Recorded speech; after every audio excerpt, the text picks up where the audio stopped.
अगर कोई इंसान किसी से बदला लेने की ठान ले तो वो किस हद तक जा सकता है, कोई सोच भी नहीं सकता। तो आज जो मूवी एक्सप्लेन करने वाला हूँ, इसमें साफ जाहिर हो जाएगा कि एक इंसान बदला लेने के लिए अपनी शरीर के हर दर्द को भी भूल जाता है। तो hey guys, welcome to movie lover. Video अच्छा लगे तो प्लीज यार एक छोटा सा लाइक कर देना, साथ में चैनल को सब्सक्राइब कर देना।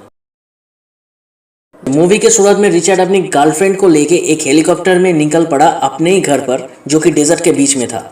रिचर्ड शादीशुदा होने के बाद भी जेन के साथ एक रिलेशनशिप में था।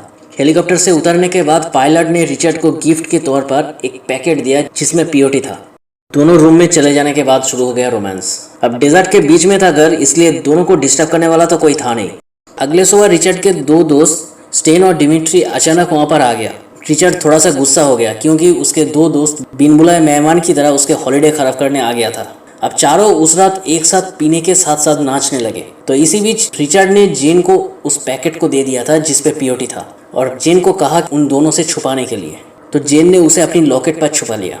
अगले सुबह रिचर्ड कुछ काम की वजह से बाहर गया था, तो उसी बीच स्टेन ने जेन के साथ क्लोज होने की कोशिश की क्योंकि स्टेन की बुरी नजर पहले से ही जेन के ऊपर था, लेकिन जेन ने साफ मना कर दिया। तब स्टेन ने जबरदस्ती जेन का रेप किया। डिमिट्री सब कुछ देखने के बाद भी स्टेन को नहीं रोका, बल्कि इग्नोर करके उस जगह से चला गया।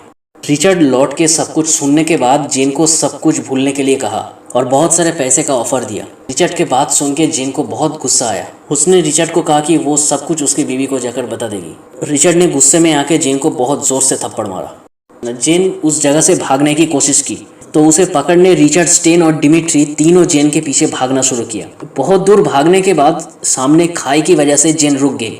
तब रिचर्ड ने जेन के सामने हेलीकॉप्टर बुलाने की झूठा दिखावा करके जेन को पास आने के लिए कहा। जेन जब रिचर्ड के पास आई, रिचर्ड ने उसे धक्का मार के सीधे खाई में फेंक दिया। जेन उस खाई में एक सूखा पेड़ के ऊपर जाकर गिरी और वो सूखा पेड़ जेन की बॉडी के आर पार हो गया।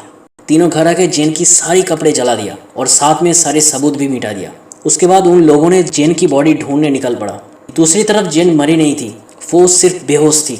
उसे जब होश आया वो थोड़ा सा भी हिल नहीं पा रही थी। उसने देखा उसका लाइटर साइड में पड़ा हुआ था। इतना दर्द सहने के बाद भी उसने उस लाइटर को उठाने की जी तोड़ कोशिश की।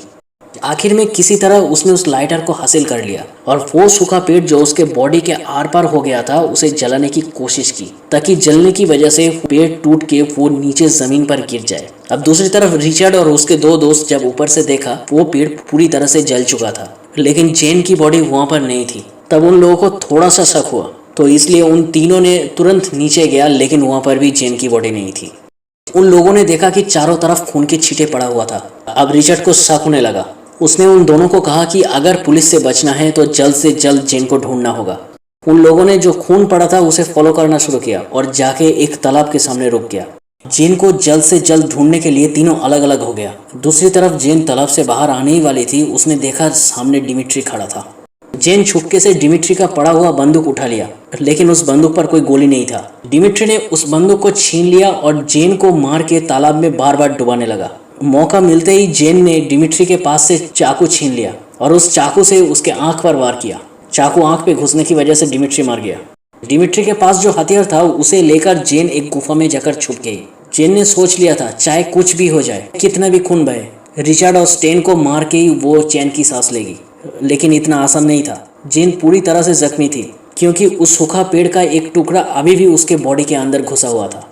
उस पेड़ के टुकड़े को निकालना इतना आसान नहीं था। जेन ने लॉकेट पर जो पीओटी छुपा के रखी थी उसने उसे खा लिया। इतना दर्द सहने के बाद भी उसने उस टुकड़े को किसी तरह खींच के बाहर निकाला। दर्द की वजह से जेन बेहोश हो गई।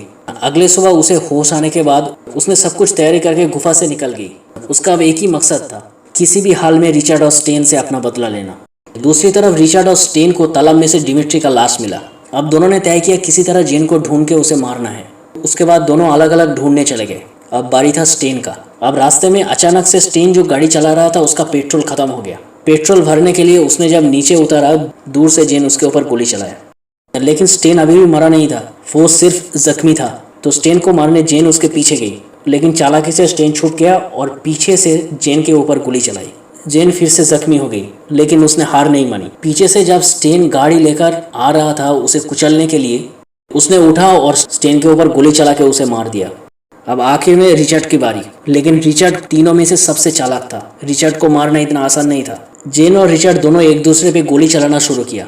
रिचर्ड को गोली लगने की वजह से बहुत खून बह रहा था, फिर भी वो जेन को मारने की बहुत कोशिश की, लेकिन जेन के सामने वो ज़्यादा देर तक टिक नहीं पाया। आखिर में जेन ने रिचर्ड को मार दिया और अपना बदला पूरा किया।